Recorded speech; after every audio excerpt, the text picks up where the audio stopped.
Buat teman-temanku yang baru gabung, bisa cek di playlist untuk mendapatkan novel judul baru yang kalian belum dengar. Bab 1281, ingin memukul wajah cantik. Orang-orang di truk semuanya berpakaian seperti pekerja. Beberapa dari mereka bahkan mengenakan rompi Dewan Kota, dan tampak seperti pejabat yang datang untuk membantu bantuan bencana. Lukas tertarik. Tidak banyak orang di stasiun kereta bawah tanah. Hanya ada 2 petugas patroli yang menjaga pintu masuk untuk menghalangi masuknya warga sipil. Berkat upaya Batman, sangat sedikit orang yang terluka di stasiun kereta bawah tanah, dan dengan sedikit pekerjaan, petugas penyelamat segera pergi. Setelah Simon mengancam mereka dengan kejutan sekolah besar, polisi segera bergerak, dan mereka berhamburan untuk memeriksa berbagai sekolah. Luke dan Tony sama-sama menyadari bahwa Simon memainkan trik lain. Dia mengatakan polisi tidak dapat mengevakuasi para siswa, atau dia akan langsung memicu kejutan besar, tetapi dia tidak mengatakan bahwa polisi tidak diizinkan untuk mencari. Benar saja, polisi mulai memobilisasi semua orang, begitu pula FBI dan keamanan dalam negeri. Lagi pula, agen dari kedua organisasi juga berada di dalam kendaraan pada saat itu, dan anak-anak mereka juga belajar di New York. Bagaimana jika mereka tidak pergi mencari benda ini, dan anak merekalah yang duduk di atas senjata mematikan ini? Mereka semua tahu betul bahwa ancaman Simon setara dengan menggunakan semua orang di semua sekolah sebagai sandera. Jika pihak berwenang langsung menyuruh semua sekolah untuk mengakhiri kelas lebih awal, itu akan membuat keributan. Tidak hanya mereka tidak memiliki hak untuk melakukan itu, pihak lain dapat secara langsung menghancurkan semua orang. Akibatnya, New York akan terjerumus ke dalam kekacauan. Tidak peduli seberapa besar pasukan polisi NYPD, itu tidak akan cukup. Banyak dari kelas atas telah mendengar berita itu dan mulai meninggalkan New York. Insiden stasiun kereta bawah tanah tidak mempengaruhi orang-orang besar ini sama sekali. Bagaimanapun, mereka tidak akan pernah naik kereta bawah tanah. Jauh di atas stasiun kereta bawah tanah Wall Street, banyak orang masih berdiri di depan jendela untuk menonton pertunjukan. Mereka mengambil banyak foto dan video, yang diunggah ke F2F dan diputar di berita. Mereka tidak merasakan ancaman sama sekali. Sekarang ancaman senjata seberat 2.400 pon telah muncul, banyak orang hebat tidak bisa duduk diam lagi. Bahkan, orang-orang besar yang memiliki anak sekolah sudah mulai mendapat kabar. Mereka pergi ke sekolah sendiri atau mengatur agar anak-anak mereka segera dijemput. Bahkan jika hanya ada kemungkinan 1 dari 1446, orang tua normal tidak akan mau mengambil risiko seperti itu dengan anak-anak mereka. Juga, bahkan jika Simon mengatakan bahwa bom itu ada di sekolah, benarkah? Siapa yang tahu jika para penjahat menyembunyikan yang lain sebagai tindak lanjut di tempat lain? Orang jahat suka melakukan ini di film dan acara TV, dan orang-orang hebat tidak cukup bodoh untuk mempercayai penjahat. Realitas bukanlah drama TV. Tidak ada protagonis yang ditakdirkan untuk menyelamatkan semuanya pada akhirnya. Tidak ada yang suka mempercayakan hidup mereka kepada orang lain. Bahkan petugas yang bertugas di dekat stasiun kereta bawah tanah sedikit terganggu. Meskipun bukan tugas mereka untuk mencari kejutan besar, siapa yang tidak memiliki saudara, teman, atau keluarga. Mereka tidak dapat secara langsung mengungkapkan kabar tentang kejutan besar, tetapi mereka dapat meminta seseorang untuk segera mengeluarkan anak-anak mereka dari sekolah. Untuk sesaat, terjadi kemacetan lalu lintas, telepon, dan internet. Seluruh kota terasa seperti sarang semut yang baru saja ditusuk. Orang-orang yang merasakan bahaya secara tidak sadar menjauh darinya. Luke yang baru saja turun, melihat rekannya Ricky dari biro detektif maju dan menghentikan truk heavy duty itu. Dia kemudian memimpin pekerja menuju stasiun kereta bawah tanah, seolah-olah dia akan mengikuti mereka. Pada saat itu, telepon Ricky berdering. Dia mengeluarkannya dan mengucapkan beberapa patah kata sebelum dia melihat sekeliling. Untuk sesaat, dia tidak melanjutkan menuju stasiun kereta bawah tanah. Para pekerja di sebelahnya saling memandang dan tidak mengatakan apa-apa. Ketika Ricky melihat Luke berlari, dia buru-buru melambai. Ini, Lukas. Luke berlari dan menunjuk. Bos ingin kamu pergi. Dia membutuhkan tangan tua untuk mengarahkan petugas. Adapun untuk menonton tempat ini, biarkan aku melakukannya. Petik 2. Ricky menepuk keningnya. Itu benar, aku sudah terlalu sibuk. Dia kemudian berbalik dan tersenyum pada para pekerja. Petugas ini akan membawamu masuk. Hati-hati. Dengan itu, dia berlari ke van logistik tidak jauh. Para pekerja saling bertukar pandang, dan salah satu dari mereka mendesak, petugas, kami memiliki banyak pekerjaan yang harus dilakukan. Bisakah kita masuk sekarang? Lukas mengangguk sambil tersenyum. Oke, ikut aku. Dia mengambil langkah besar jauh di depan para pekerja. Dia berjalan ke pintu masuk kereta bawah tanah dan berkata kepada dua petugas patroli, tim teknik akan mengambil alih dari sini. Anda tidak perlu khawatir tentang hal itu. Bos kekurangan orang untuk hal-hal lain. Kamu sebaiknya pergi. Kedua petugas patroli tidak meragukan kata-katanya. Mereka mengangguk dan lari. Begitu tim teknik berada di dalam, para pengembara secara alami tidak akan diizinkan masuk. Benar-benar tidak perlu bagi mereka untuk menjaga tempat ini. Juga, mereka telah mendengar segala macam informasi orang dalam melalui komunikasi, dan tahu bahwa departemen tersebut bahkan telah menarik pekerja magang dari Akademi Kepolisian ke kota untuk bekerja sama dalam pencarian. Sebagai petugas polisi resmi, mereka tidak bisa mengendur di sini.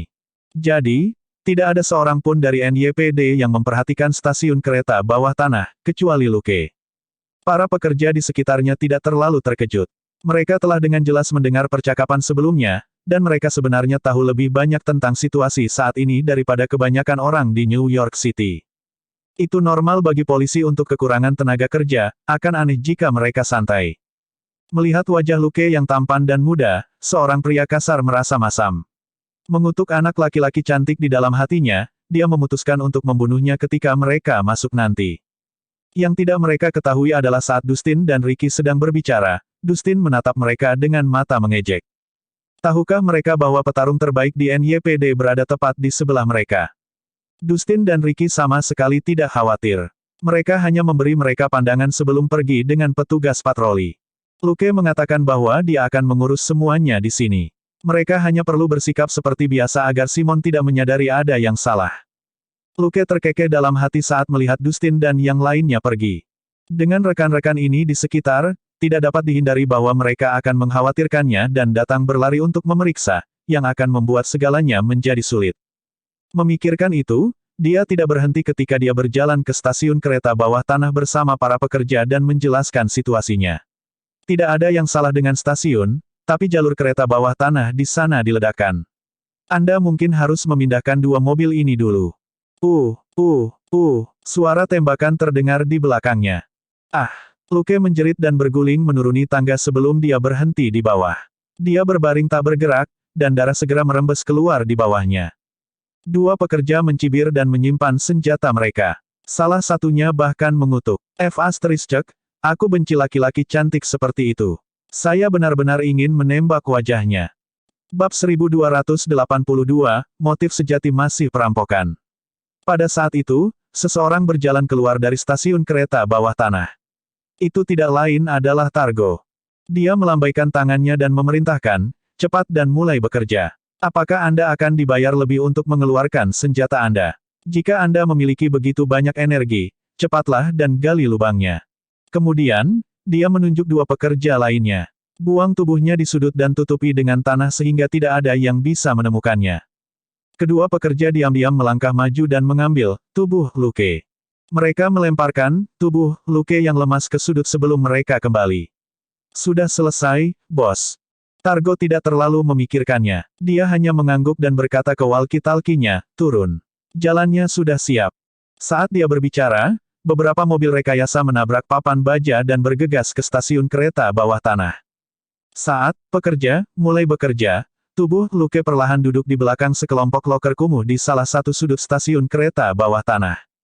Pikirannya bergerak, dan semprotan muncul di tangannya, yang dia semprotkan sendiri. Darah dari tas rusak di punggungnya bercampur dengan kabut dan dengan cepat berubah menjadi bubuk putih yang dimasukkan kembali ke dalam inventaris Luke. Adapun dua peluru, dia sudah mengenakan rompi anti peluru yang pas, dan mereka bahkan tidak menggores kulitnya. Kecuali dua lubang di bagian belakang bajunya, semuanya sama seperti saat dia pertama kali masuk. Salah satu penembak ingin meledakkan kepala Luke karena wajahnya yang tampan. Luke akan mengingat dendam ini.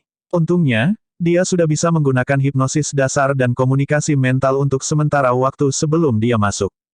Di bawah saran mental ini, mereka tidak memeriksa Luke lebih jauh ketika mereka melihat darah di punggungnya. Pria jelek itu, di sisi lain, jauh lebih terobsesi, dan hampir mengarahkan pistolnya ke belakang kepala Luke. Jika pria itu bersikeras untuk memimpin, Luke hanya bisa berpura-pura tersandung untuk menghindari tembakan. Lebih buruk menjadi lebih buruk, Batman, yang tidak terlihat di samping, tidak punya pilihan selain bergerak. Tapi ini adalah cara terburuk untuk menyelesaikan situasi. Luke tidak ingin melakukannya kecuali terpaksa. Dia mengunci Targo dan anak buahnya, tapi masih belum ada tanda-tanda Simon gila itu.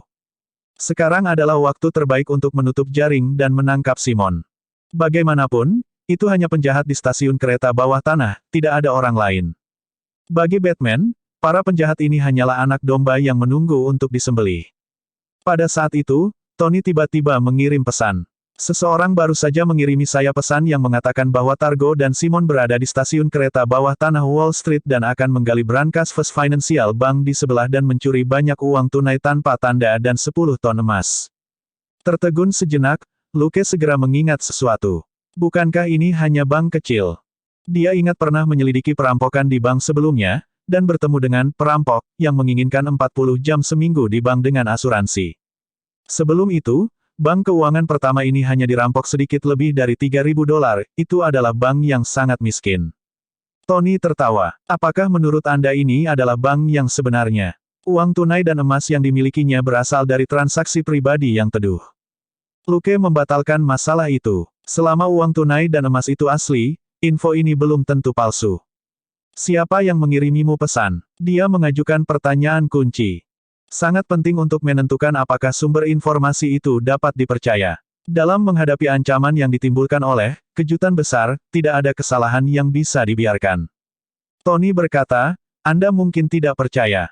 Saya tidak tahu persis di mana dia berada, tapi dia mungkin berada dalam jarak 200 meter dari stasiun kereta bawah tanah Wall Street. Lukas menyipitkan matanya. Hasil yang sama yang kita dapatkan. Tony berkata, iya, saya sedang dalam perjalanan. Saya ingin melihat kejeniusan seperti apa yang bisa lolos dari saya. Petik 2. Berpikir cepat, Luke mengirim pesan. Ada 95 penjahat di sini, termasuk Targo. Bisakah kamu menjatuhkan mereka? Petik 2. Setelah keheningan singkat, Tony berkata, kita harus menaklukkan Targo dan Simon terlebih dahulu. Kami tidak bisa memberi mereka kesempatan untuk bereaksi. Luke berkata, kalau begitu tunggu sebentar. Saat mereka memindahkan uang adalah saat yang tepat untuk bergerak. Setelah keheningan singkat, Tony berkata, baiklah. Aku akan kembali ke Stark Tower. Beri aku waktu 2 menit sebelum kita pindah. Luke tahu bahwa Taipan itu terbang dengan setelan jasnya. Stark Tower berada tepat di sebelah Empire State Building. Tony hanya perlu 1 menit untuk mencapai Wall Street. Setelah mengirim balasan sederhana, Batman diam-diam mendekati para penjahat. Dia mengamati ruangan itu lagi untuk memastikan Simon tidak ada di antara mereka.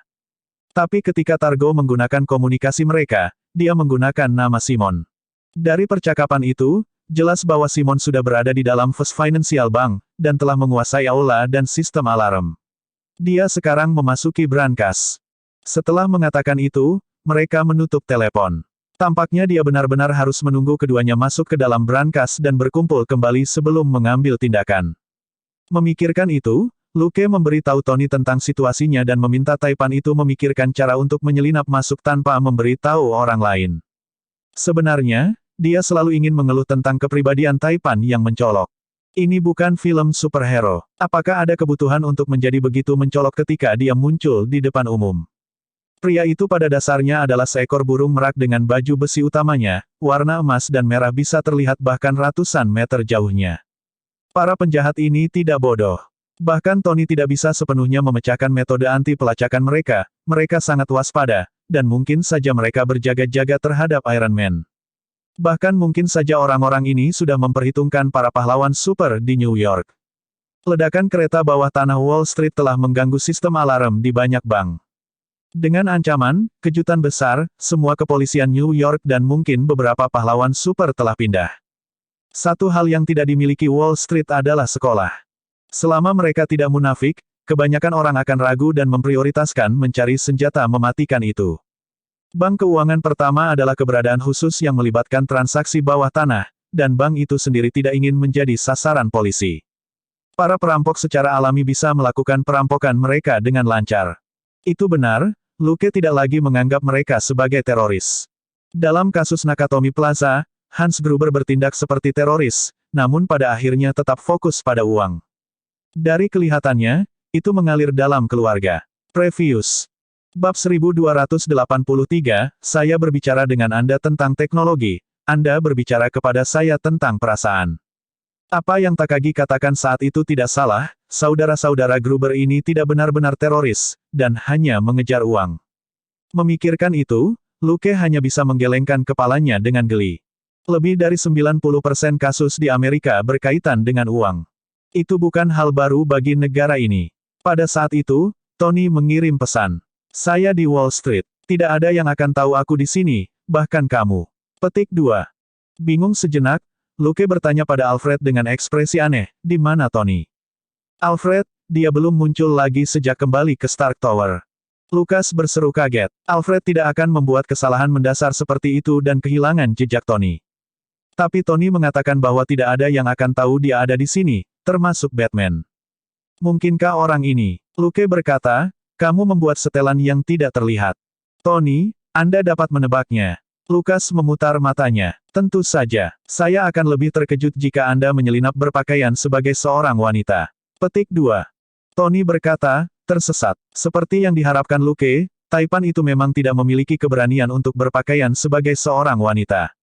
Setelah dia terbang kembali ke Stark Tower, dia mengenakan setelan siluman profesional yang dijuluki Sneaky. Nomor asli Sneaky sebenarnya adalah Mark 15. Tony baru saja mengembangkannya dan belum menggunakannya secara resmi. Itu juga baju besi pertama Tony dengan nama panggilan. Setelah penghinaan Luke, Taipan dengan tegas mengeluarkan senjata rahasia ini.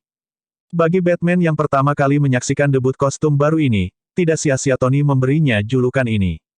Di sisi lain, juga karena pengaruh Batman, model tersebut dikembangkan secara khusus untuk pertempuran khusus berintensitas rendah di kota. Armor dan mobilitas suit itu tidak terlalu kuat, tetapi memiliki banyak peralatan pendukung, termasuk banyak senjata non-mematikan. Itu tidak berguna melawan tank, tetapi paling cocok untuk berurusan dengan penjahat yang tidak berdaya.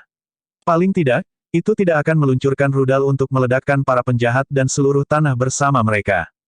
Luke tidak tahu apa yang dipikirkan Taipan itu, tapi itu tidak penting. Dia bisa membuat armor tak terlihat, dan Tony secara pribadi melihatnya masuk dan keluar dari mode tak terlihat beberapa kali. Sangat mirip dengan Tony untuk bertindak seperti tidak ada orang lain yang bisa pamer di depannya. Luke baru saja mengirimi Tony peta 3D dan menandai lokasi para penjahat. Meskipun Tony tampak tidak dapat diandalkan, dia tidak pernah gagal pada saat-saat kritis.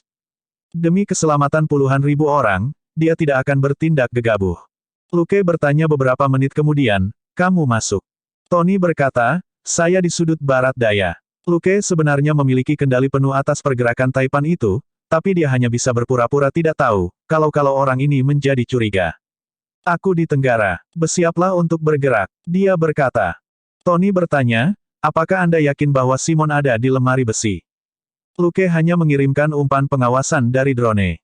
Melihat pemimpin penjahat yang berjalan melalui pintu lemari besi, Tony menyuruh Jarvis membandingkan gambar itu dengan foto Simon dari intelijen yang mereka miliki. Dan hanya setelah Jarvis memastikan bahwa itu adalah orang yang sama, Tony diyakinkan. Targo dan Simon tidak bisa dibiarkan kabur. Mereka harus ditangkap hidup-hidup. Tidak ada yang bisa bersantai sampai mereka mengetahui keberadaan bom itu. Sekarang penghalang antara lemari besi dan stasiun kereta bawah tanah hampir terbuka, Luke memberikan izin drone-nya untuk berbagi pergerakan para penjahat dengan Tony. 10 detik kemudian, pria itu tiba-tiba berkata, hal ini menarik, tapi terlalu kasar. Sepertinya itu dibuat di bengkel. Tunggu, apakah ini benar-benar buatan tangan? Luke bersenandung malas. Saya sudah sangat puas bahwa ada orang lain yang bersedia membuatnya untuk saya. Tony mendengus. Level ini jauh lebih buruk daripada milikku. Lukas tertawa. Mereka tidak menagih saya untuk itu. Tony tersedak. Batman telah menyelamatkannya beberapa kali, tetapi prinsip Batman adalah tidak mengenakan biaya untuk menyelamatkan nyawa seseorang. Tony membutuhkan life 1, tetapi itu tidak terlalu penting. Kemungkinan dia meninggal karena operasi rendah, bahkan tanpa life 1. Tony tahu bahwa Batman telah menawarinya life 1 murni sehingga dia akan diyakinkan tentang melakukan operasi. Di sisi lain, ini membuktikan bahwa Batman dan Big Shot, yang menjual segalanya juga orang baik yang hanya berbicara tentang persahabatan dan bukan uang, jenis yang bahkan lebih baik daripada Bat Iron CP yang dipercaya publik. Jika tidak, Batman tidak akan mendapatkan selusin Life 1 dari Big Shot, salah satunya dia berikan kepada Tony. Hal yang paling penting di sini adalah bantuan. Adapun kemungkinan Batman adalah pencipta produk ini, Tony sudah mengesampingkannya. Kecuali orang ini tidak perlu tidur atau telah hidup selama ratusan tahun, mustahil baginya untuk mencapai puncak dalam pertempuran dan R&D teknologi.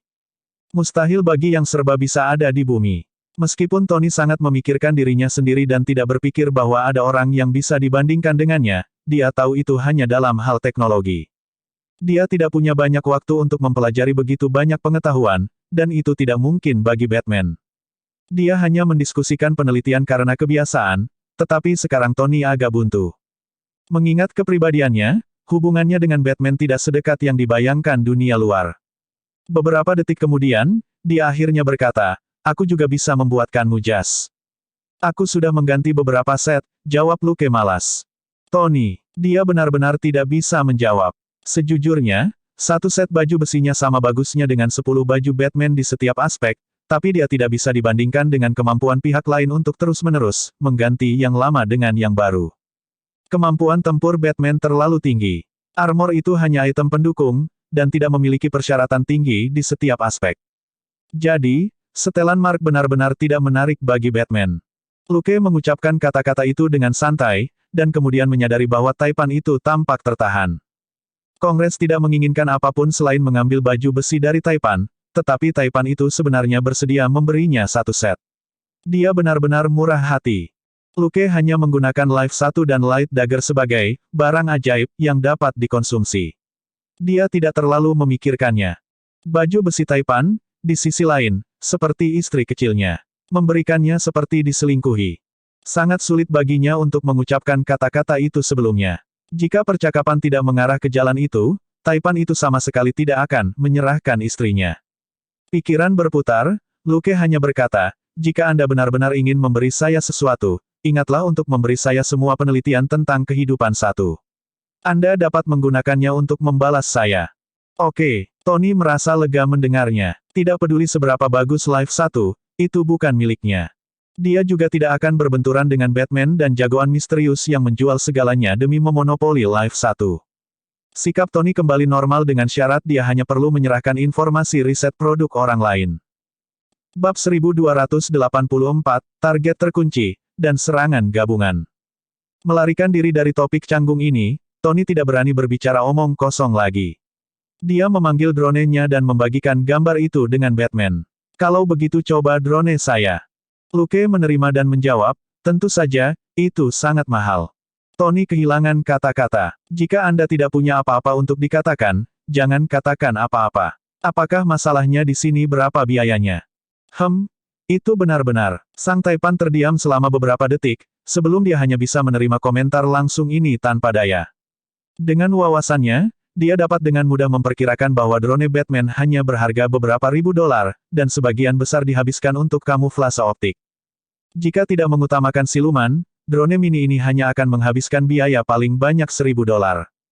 Drone Tony, di sisi lain, adalah drone berukuran sedang yang jauh lebih besar dan lebih fungsional. Biaya bahan baku secara alami melonjak menjadi lebih dari 3 juta dolar. Bahkan jika dia meniru salah satu drone mini Batman, bahan bakunya akan berharga tidak kurang dari 5.000 dolar. Bagaimanapun, Taipan selalu memilih bahan yang mahal dan paling cocok. Dia tidak seperti Batman, yang cukup untuk menggunakan sebuah item. Saat mereka mengobrol, perhatian mereka tidak pernah lepas dari para perampok. Terdengar suara gemuruh yang teredam, dan sebelum Luke bisa mengatakan apa-apa, Tony memperingatkan, mereka telah menerobos.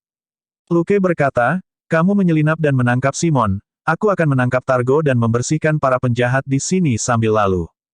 Setelah ragu-ragu sebentar, Tony tiba-tiba bertanya, "Bagaimana dengan detektif di sudut itu?" Sepertinya dia juga sedang menunggu kesempatan. Geli, Luke berkata, "Selama kita menangkap Simon dan Targo, tidak masalah apa yang dilakukan detektif Coulson ini. Juga, jangan bilang Anda belum memeriksa filenya. Dia tidak membutuhkan bantuan kita." Tony tidak bisa berkata-kata. Dia cukup akrab dengan detektif ini. Atau lebih tepatnya, satu-satunya petugas polisi yang dia kenal adalah Luke dan pasangannya yang cantik. Jika dia harus mengatakannya, dia berutang budi kepada dua perwira muda itu, itulah sebabnya dia mengajukan pertanyaan itu.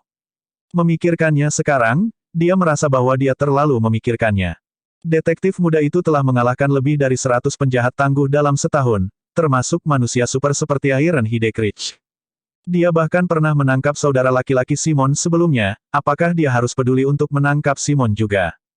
Berpikir cepat, Tony segera berkata, "Oke, Simon milikku dan Targo milikmu. Kami akan menyerahkan penjahat lainnya kepada detektif ini." Petik 2. Bagaimanapun, dia tidak bisa dibandingkan dengan Batman dan detektif dalam serangan di ruang sekecil itu. Mereka adalah profesional. Sang Taipan lebih suka menggunakan rudal dan meriam kejut untuk meledakkan semua lawannya. Selain itu, Simon lebih seperti dalang daripada Targo, dan menangkap bos sendiri lebih disukai Tony. Biarkan keduanya menangani gorengan kecil. Memikirkan itu, Tony mengambil tindakan. Kemudian, Luke kehilangan kata-kata ketika dia melihat Taipan itu menyelinap ke dalam lemari besi. Itu tidak seperti dia pencuri, itu baik-baik saja selama dia diam dan tidak menarik perhatian. Kenapa dia harus berjalan berjinjit seperti kucing di Tom and Jerry? Sayang sekali Tony tidak terlihat. Luke bisa merasakannya dengan elementary sound wave dan sharp nose, tetapi sistem pengawasan tidak bisa menangkap gambar untuk disimpan Luke sebagai kenang-kenangan. Tony tidak tahu apa yang dipikirkan Luke. Ketika dia perlahan-lahan menyelinap ke dalam lemari besi, dia mengirimkan umpan baju besi itu sehingga Luke bisa melihat apa yang dia lakukan, dan Luke melakukan hal yang sama. Satu menuju pintu masuk terowongan, dan yang lainnya diam-diam bergerak menuju Targo. Tony tidak masuk melalui bank karena Simon telah mengunci pintu lemari besi setelah masuk, dan 4 anak buahnya menyamar sebagai pegawai bank di luar. Masuk melalui bank di atas mungkin memberi Simon waktu untuk bereaksi. Baru setelah Luke dan Tony melihat Simon sendiri di lemari besi, mereka 90% percaya diri dalam operasi mereka. Luke berkata, "Kamu menghitung mundur dari 3, dan kita akan bergerak pada saat yang sama." Itu membuat suasana hati Tony lebih baik dan membuatnya merasa bahwa dia mulai menonjol sebagai seorang pemimpin. Tapi itu hanya perasaan yang tidak jelas. Dihadapkan dengan orang gila yang bermain dengan bahan peledak, dia tidak punya niat untuk ceroboh. Setelah menunggu beberapa menit, Tony akhirnya menemukan peluang yang tepat. "Siap? 3, 2, 1. Jarvis menghitung mundur dengan lancar. Hampir pada saat yang sama, Simon yang berdiri di samping dinding di lemari besi, merasakan sakit di punggungnya. Dia tersentak dan bersandar di dinding. Sambil gemetar, dia perlahan meluncur ke tanah. Targo, yang sedang mengawasi anak buahnya di luar, merasakan sakit di lehernya. Matanya melebar karena terkejut, dan pandangannya menjadi kabur. Dalam waktu kurang dari 2 detik, dia pingsan. Tak satu pun dari penjahat di sekitarnya yang menyadari keganjilan itu, karena Targo masih berdiri dan belum roboh. Kemudian, dia mengambil beberapa langkah kaku kembali ke kegelapan. 2 detik kemudian, ada seruan dan teriakan marah di lemari besi, diikuti dengan tembakan. Tertegun, para penjahat di luar mengambil senjata mereka. Batman akhirnya mengungkapkan dirinya. Dia melompat keluar dari kegelapan dan menjatuhkan 2 penjahat dengan 2 pukulan. Di sisi lain, Luke yang berada di pojok, tertinggal 2 detik di belakang Batman saat menyerang. Bang, bang, bang, bang. Detektif Luke, yang telah menunggu untuk melakukan pembunuhan besar-besaran, membidik target yang ada dalam daftar baik dan jahatnya tanpa ragu-ragu. Batman hanya meliriknya sebelum dia mulai berurusan dengan yang lain. Batman secara selektif merobohkan 5 orang dan melemparkan mereka ke sudut sebelum menginterogasi mereka. 5 orang yang ditangkapnya jelas merupakan pemimpin kecil dalam operasi ini. Luke langsung menggunakan jurus terkuatnya melawan target merah. Itu adalah kombinasi obat-obatan, komunikasi mental, dan hipnosis dasar, tanpa mempedulikan efek sampingnya, tidak masalah sama sekali jika orang-orang ini berubah menjadi idiot. Dia ingin mendapatkan beberapa petunjuk dari para pemimpin kecil ini terlebih dahulu, dan kemudian membandingkannya dengan petunjuk dari Targo dan Simon. Itu akan menjadi pendekatan yang paling aman. Kalau tidak, jika sesuatu terjadi pada Targo dan Simon, atau jika mereka bisa bertahan sebentar, akan buruk jika terjadi kecelakaan. Komunikasi mental bukanlah pengendalian pikiran. Banyak tentara dan teroris telah dilatih untuk menahan hipnosis dan penginduksi. Targo adalah teroris lepas, dan Simon tidak normal, itulah sebabnya Luke sangat berhati-hati. Sayang sekali kedua orang ini sama-sama laki-laki. Luke berpikir dengan menyesal. Pada saat itu, dia mengingatkan Tony yang bersemangat di lemari besi, jangan melukai musuh perempuan itu terlalu parah. Dia wanita Targo. Tony penuh dengan semangat juang. Kali ini berbeda. Tidak hanya dia di sini untuk menyelamatkan puluhan ribu warga sipil, dia juga mengenakan setelan, Sneaki, yang paling cocok untuk pertempuran intensitas rendah di kota. Bab 1285 Detektif Kecil dan dua warga negara baik yang menjunjung tinggi keadilan. Penjahat yang tampak galak di lemari besi mulai menembak. Mata Tony bersinar saat dia melepaskan senjatanya sendiri. Dia memiliki taser, jaring, pengait, obat penenang, dan senjata infrasonik pada setelan Sneaki ini. Dengan bantuan Jarvis, senjata-senjata ini ditembakkan secara metodis.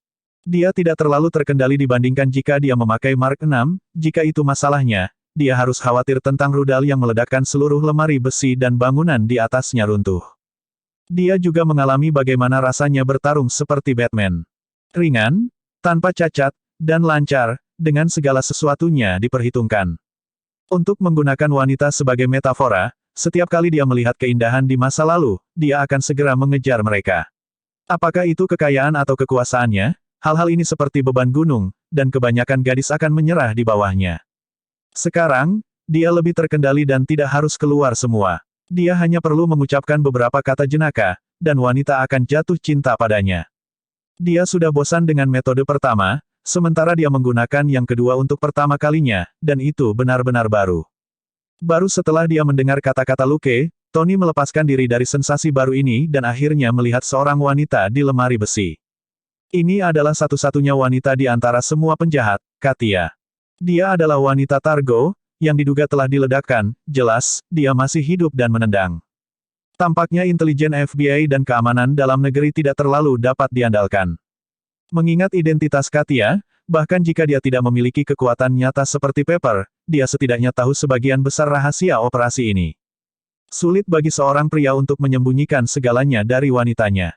Wanita itu sangat pintar. Dia mengeluarkan senjatanya dan berlari keluar segera setelah pertempuran dimulai. Dia tidak punya niat untuk melawan Tony. Tetapi dengan pengingat Luke, Tony secara alami menargetkannya. Sang Taipan menembakkan taser, dan Katia pingsan. Setelah berhasil menjatuhkan para penjahat di lemari besi, Tony tidak tertarik untuk terus melawan mereka.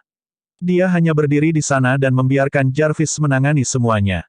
Jarvis mengunci beberapa target dalam 1 detik. 2 baris peluncur obat penenang muncul dari bahu baju besi, dan moncongnya ditembakkan satu demi satu. Serangkaian desis terdengar, dan selusin penjahat semuanya ditembak dan jatuh pingsan. Tony kemudian meraih Simon dan Katia, yang keduanya masih berkedut, dan bertanya, apakah itu dilakukan di luar? Saya akan membawa Simon dan Katia keluar. Batman, keluar dalam 10 detik. Bahkan ketika Tony memberitahu Batman bahwa dia telah menangkap target, bayangan pertempuran di luar sudah diproyeksikan di depannya. Pada akhirnya, protagonis yang dia bayangkan, Batman, bersembunyi di sudut dan menginterogasi penjahat. Detektif yang menurut Tony paling banyak akan mengalahkan orang-orang yang tersesat telah keluar dengan senjata yang menyala-nyala, dan stasiun kereta bawah tanah dipenuhi dengan mayat para penjahat. Dia adalah kekuatan utama dalam membunuh mereka. Tony terdiam sejenak, sebelum akhirnya berkata, baiklah, orang ini masih tetap kejam seperti biasanya. Karena itu, sepertinya dia tidak khawatir. Ketika dia berurusan dengan teroris, dia sering meledakkan mereka dengan beberapa rudal. Sebagai seorang detektif, tidak aneh bagi Luke untuk membunuh beberapa penjahat dengan senjatanya. Bukannya Batman peduli. Itu juga layak untuk direnungkan, Batman sebenarnya tidak peduli bahwa Luke telah membunuh para penjahat. Ini adalah pahlawan super yang dikenal tidak membunuh siapapun, tetapi dia tidak menanggapi detektif yang membunuh puluhan penjahat. Dia benar-benar tidak peduli. Tony menarik video pertempuran tadi. Batman tidak bergerak sama sekali dari awal hingga akhir, dan tidak menghentikan detektif muda itu sama sekali. Saat dia memikirkan itu, tembakan di stasiun kereta bawah tanah berhenti. Saat dia berpura-pura mengisi ulang, Luke berjalan keluar dan langsung menuju Taipan. Tuan Stark, mengapa Anda ada di sini? Mengapa Anda menangkap 2 orang? Tertegun, Tony hendak mengatakan sesuatu, ketika dia tiba-tiba kembali pada dirinya sendiri. Tunggu, detektif ini dari NYPD Haki. Dan Biro Detektif berada di pusat ledakan serial sejak Simon memilih untuk menghubungi mereka sejak awal, dan bahkan bermain permainan dengan seseorang dari Biro Detektif. Dari sudut pandang hukum, detektif muda ini benar-benar berhak untuk turun tangan. Sebaliknya, Tony dan Batman tidak memiliki kekuatan penegakan hukum. Keduanya hanya bisa dianggap dua warga negara yang baik menegakkan keadilan. Namun, Taipan itu pernah bentrok dengan Kongres sebelumnya, dan tidak peduli dengan NYPD. Jika itu orang lain dari NYPD, dia akan langsung berkata, bukan urusanmu. Hanya saja dia masih berutang budi pada detektif muda ini, dan tidak bisa bersikap sok. Tapi sebelum dia bisa mengatakan apa-apa, Luke mengangguk dengan ekspresi mengerti. Saya mengerti. Anda dan Tuan Batman tahu tentang ancaman teroris ini, dan datang untuk membantu, kan? Atas nama warga New York, terima kasih. Saat dia berbicara, dia mengulurkan tangannya.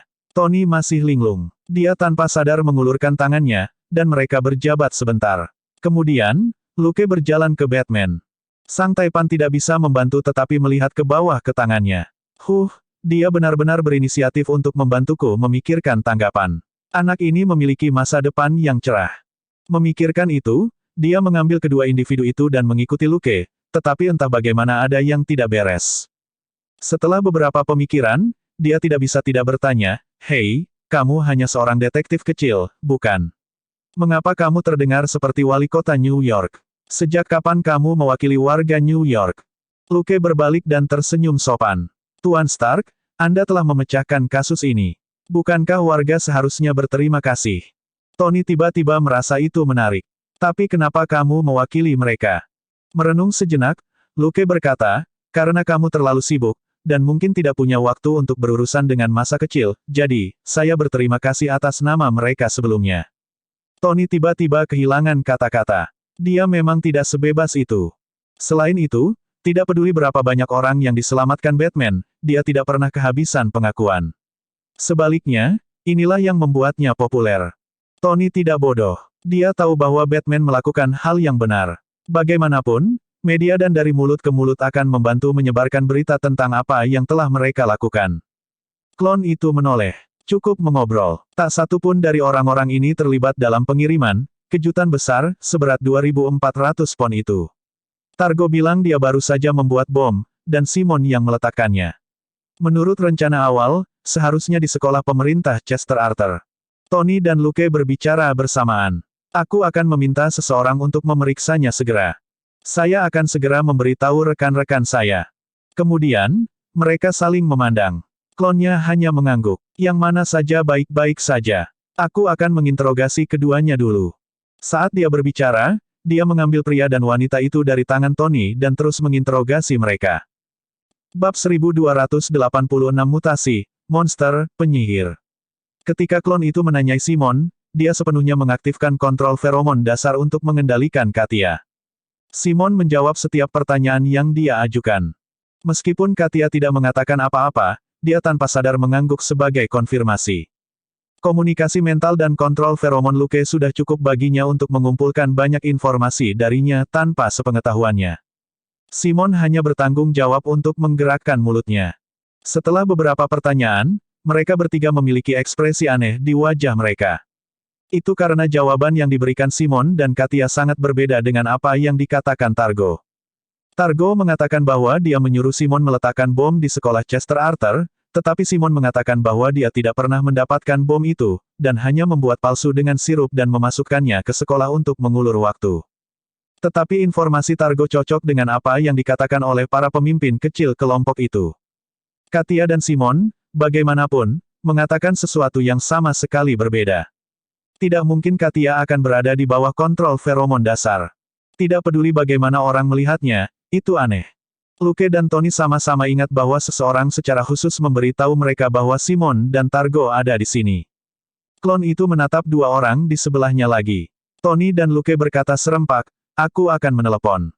Luke menelepon Dustin. Tony, di sisi lain, meminta Jarvis menghubungi FBI dan keamanan dalam negeri dan memberi mereka informasi.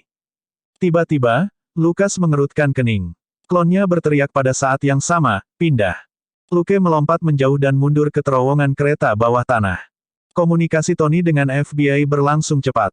Pengaruh FBI telah meroket dalam beberapa tahun terakhir karena mereka menindak teroris. Setelah mencicipi rasa manis seperti itu, mereka akan selalu memikirkan cara untuk menghindari gangguan dari departemen lain, dan langsung menggunakan kekuatan mereka. Mengingat fight accompli ini, Tidak ada yang peduli dengan cara kecil FBI melanggar aturan. Sebagai lembaga birokrasi, Homeland Security lah yang menyebalkan. Tony tidak bisa begitu saja memberi mereka perintah. Dia harus menjelaskan semuanya dengan jelas sebelum pihak lain mengambil tindakan. Ketika klon itu mengeluarkan peringatan, Luke sudah dalam siaga tinggi saat dia menghindar.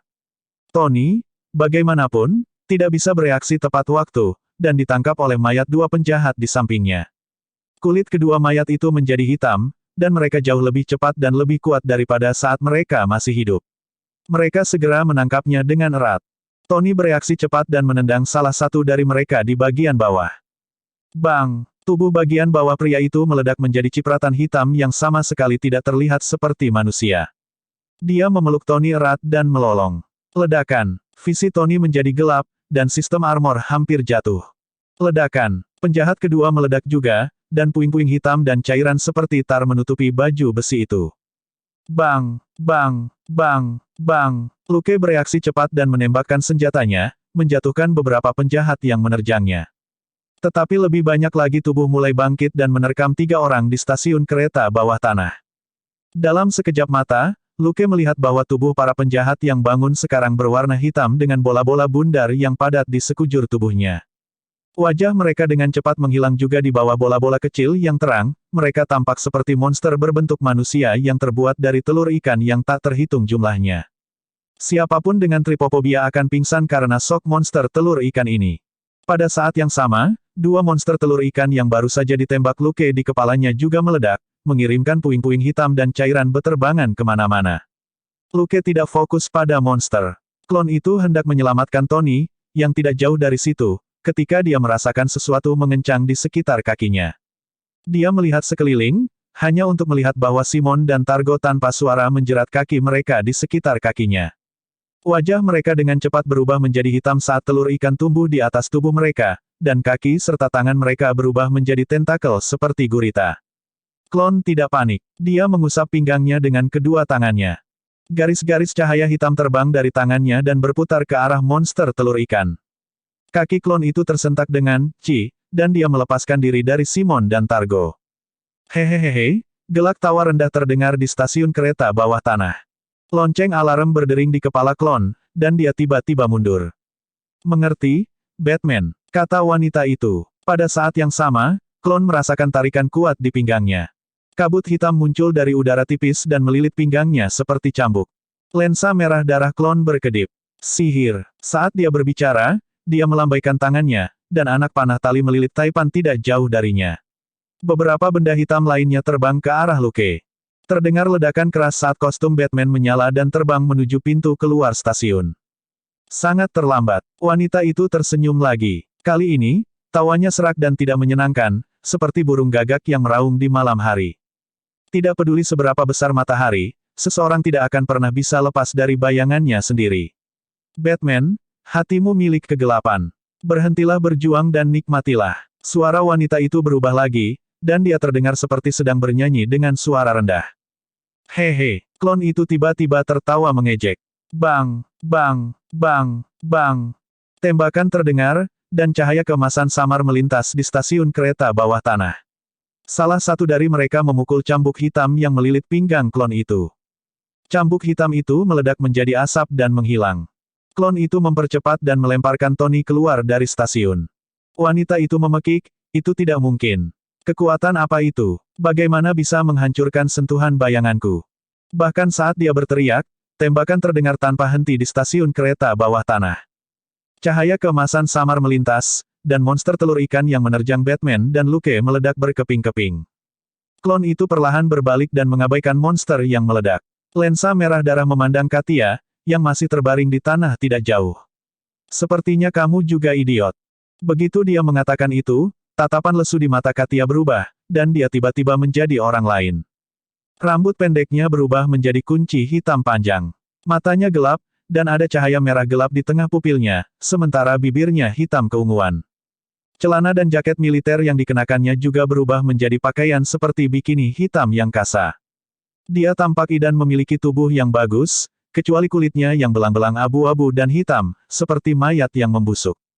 Penyihir, hantu, mata merah darah klon itu berkedip saat dia mengaktifkan peralatan pemantauan untuk merekam semuanya. Wanita itu tidak menjawab. Dia hanya melambaikan tangannya. Jangan berpikir kamu bisa melawanku hanya karena kamu memberinya senjata. Bab 1287 Dewa yang menjadi anjing. Karena itu, penyihir itu cukup marah. Baru saja, klon itu meraih Iron Man dengan anak panah tali di satu tangan dan melemparkan beberapa klip pistol ke detektif dengan tangan lainnya. Setelah detektif mengisi ulang senjata, apa yang mereka tembakkan adalah peluru yang memiliki kekuatan untuk melawannya. Namun, kekuatan peluru emas terlalu lemah untuk menjadi ancaman, mereka hanya bisa membunuh tentara boneka dan menghancurkan Touch of Shadow-nya. Dia berubah serius pada saat itu, dan serpihan hitam dan cairan yang tertinggal setelah tentara boneka meledak di stasiun kereta bawah tanah bergerak sesuai keinginannya, mengembun menjadi ular hitam selebar ember. Itu meraung dan menerjang detektif yang telah mengacaukan situasi. His, ular hitam itu bergerak maju dengan agresif, ketika tiba-tiba ia membeku dan berhenti bergerak. Mulutnya yang besar hanya berjarak 2 meter dari Luke. Lawanmu adalah aku. Klon itu berdiri di depan ular, kedua tangan mencengkeram kepala dan mencegahnya bergerak maju. Bawa dia pergi. Klon itu berbicara kepada Luke. Luke melompat ke pintu keluar stasiun, meraih ujung anak panah tali, dan menyeret Tony bersamanya saat dia lari. Setelan logam itu mengeluarkan percikan api saat berderak di tanah sebelum berbelok di sudut jalan. Wanita ini tidak sesederhana itu. Luke tidak takut padanya, tetapi akan buruk jika Tony ditinggalkan di sana. Selain itu, menggunakan peluru ajaib untuk secara instan melenyapkan sebagian besar monster sudah sedikit terlalu kuat. Jika dia benar-benar berkelahi dan melumpuhkan wanita itu, dia akan menarik banyak perhatian. Situasi kali ini berbeda. Ledakan itu sudah menarik perhatian FBI dan Homeland Security. Sekarang setelah wanita dengan kekuatan super ini muncul, agen rahasia juga akan muncul. Jika Lucas mengungkapkan kekuatan seperti itu terhadap makhluk jahat, banyak orang mungkin tergoda. Ketika semua dikatakan dan dilakukan, peluru ajaib harus terungkap cepat atau lambat. Bagi orang lain, menggunakan lusinan peluru ajaib mungkin tidak akan banyak berpengaruh jika semuanya mengenai udara. Luke, di sisi lain, adalah penembak super. Setiap tembakannya mematikan, dan lusinan peluru ajaib sudah cukup baginya untuk membunuh beberapa bos kecil. Seseorang pasti akan tergerak oleh kemampuannya ini. Dengan demikian, dia dengan tegas meminta klonnya mengambil tindakan untuk mengirim dia dan Tony pergi. Bagaimanapun, Taipan itu akan bersaksi bahwa Batman yang menyuruh Luke pergi. Berapa banyak orang di New York yang mau menentang Batman? Di stasiun kereta bawah tanah, klon akhirnya menjadi serius. Sebelumnya, klon dan Luke berada di tempat yang sama, bersama dengan Tony. Ada terlalu banyak hal untuk dipertimbangkan. Lebih aman bagi klon untuk tinggal sendiri sehingga dia bisa bertarung dengan kekuatan penuhnya. Pada saat itu, dia tidak terburu-buru untuk mengambil tindakan. Sebagai gantinya, dia memanfaatkan momen ketika pihak lain mengumpulkan kekuatan untuk memeriksanya secara menyeluruh. Ada yang aneh dengan wanita ini. Ketika dia telah menginterogasi Katia sebelumnya dan melakukan pemindaian dengan armornya, dia tidak tampak berbeda dari orang normal. Sangat mudah untuk mengontrolnya dengan elementary pheromone control. Sekarang, Katia tiba-tiba berubah menjadi orang yang sama sekali berbeda. Dia tampak seperti penyihir, dan bahkan sosoknya berbeda. Dari ukuran A hingga C, seorang pria dapat mengetahuinya secara sekilas. Kedua, armor mendeteksi bahwa penyihir ini hampir tidak memiliki atribut manusia. Suhu tubuhnya sangat rendah dan ada bau busuk di tubuhnya, seperti bau mayat. Akhirnya, kontrol feromon dasar pada dasarnya tidak berpengaruh pada penyihir. Sudah beberapa bulan sejak Luke memperoleh kemampuan kontrol feromon, dan dia menjadi pandai menggunakannya. Kemampuan ini sangat membantu. Yang lebih mengerikan lagi adalah wanita pada dasarnya tidak bisa menahannya sama sekali, dan mereka bisa dikendalikan tanpa mereka sadari. Itu karena itu tidak mempengaruhi pikiran tetapi tubuh, dan orang-orang membuat terlalu banyak gerakan fisik tidak sadar yang tidak mereka sadari. Penyihir di depannya jelas seorang wanita, tetapi terlepas dari sedikit pengaruh dan gerakan, sepertinya dia adalah papan tulis kosong tanpa reaksi apapun terhadap kontrol feromon. Lensa merah darah Luke berkedip, dan dia mengaktifkan kemampuannya untuk menyelidiki segala sesuatu tentang penyihir aneh ini. Penyihir di seberangnya membungkuk sedikit ke depan, seperti binatang buas yang menunggu kesempatan saat dia perlahan mengitarinya. Batman, kamu sekuat yang mereka katakan. Jantung Lucas melonjak. Mereka, penyihir itu berkata, Jadi, saya akan mengubah Anda menjadi boneka saya sebelum saya memberikan Anda kepada mereka sehingga mereka tidak akan mendapatkan apa-apa. Saat dia berbicara, lengan Luke tiba-tiba menjadi kosong. Kepala ular itu menghilang, tetapi tubuh itu tiba-tiba meringkuk di sekelilingnya. Kemudian, kepala ular itu perlahan bangkit dari ujung ekornya dan membuka mulutnya tidak jauh dari kepalanya sambil mendesis mengancamnya. Melihat Luke, yang kepalanya adalah satu-satunya yang bisa dilihat di atas tubuh ular, penyihir itu tertawa lagi. Tidak ada yang akan menyelamatkanmu kali ini. Ini semua adalah makhluk fana seperti yang bisa kamu hadapi di depan kebesaran, lemah, menyedihkan, tak berdaya. Luke tiba-tiba tertawa. Bukankah kamu sedang dikendalikan oleh manusia sekarang? Bukankah kamu dikirim ke sini untuk menangkapku? Kamu sangat hebat, tetapi manusia memperlakukanmu seperti anjing. Setelah ini, mereka akan memberimu beberapa tulang sebagai hadiah, baik. Mendengar itu, penyihir itu meraung dan muncul di hadapannya dengan ekspresi garang. Dia meraih lehernya dengan tangan kanannya, dan setelan Batman berderit. Sial manusia, beraninya kau menghujat dewa. Aku pasti akan membuatmu membayar, raungnya. Luke memotongnya lagi. Biarkan mereka menjadi tuanmu sehingga mereka dapat membantu membersihkan kotoranmu setiap hari. Mata penyihir itu menyala. Pergi ke neraka. Setelah diejek tanpa henti oleh Luke, dia akhirnya tidak tahan lagi. Dia memutuskan untuk tidak mematuhi perintah dan membunuh pria bermulut kotor ini. Itu karena hal-hal yang menyakiti orang di dunia ini bukanlah kata-kata, tapi fakta. Tidak peduli berapa banyak dia membual tentang menjadi dewa, itu tidak dapat mengubah fakta bahwa dia sekarang digunakan seperti anjing. Apa yang membuatnya lebih marah adalah bahwa tidak ada cara untuk melarikan diri dari kendali manusia ini sejauh ini. Itu seperti wajahnya ditekan menjadi tumpukan kotoran dan dia dipaksa untuk memakannya satu gigitan pada satu waktu. Tidak ada yang bisa dia lakukan kecuali terbang dalam kemarahan. Setelah mengkonfirmasi beberapa hal, Luke tidak membuang waktu lagi. Siapapun yang mengendalikan penyihir ini, dia tidak memiliki informasi apapun tentangnya, yang berarti bahwa pihak lain jarang menggunakannya. Mengetahui batas seberapa besar kekuatan luar biasa dapat digunakan untuk mencapai tujuan selalu lebih baik daripada perilaku yang tidak terkendali. Sekarang Luke tahu bahwa penyihir itu berada di bawah kendali orang lain, tidak akan terlalu sulit untuk melacak petunjuknya. Mustahil bagi semua agen rahasia untuk tidak meninggalkan jejak. Dibandingkan dengan tentara satu orang, mistik yaitu Luke, sebuah organisasi akan meninggalkan petunjuk beberapa kali.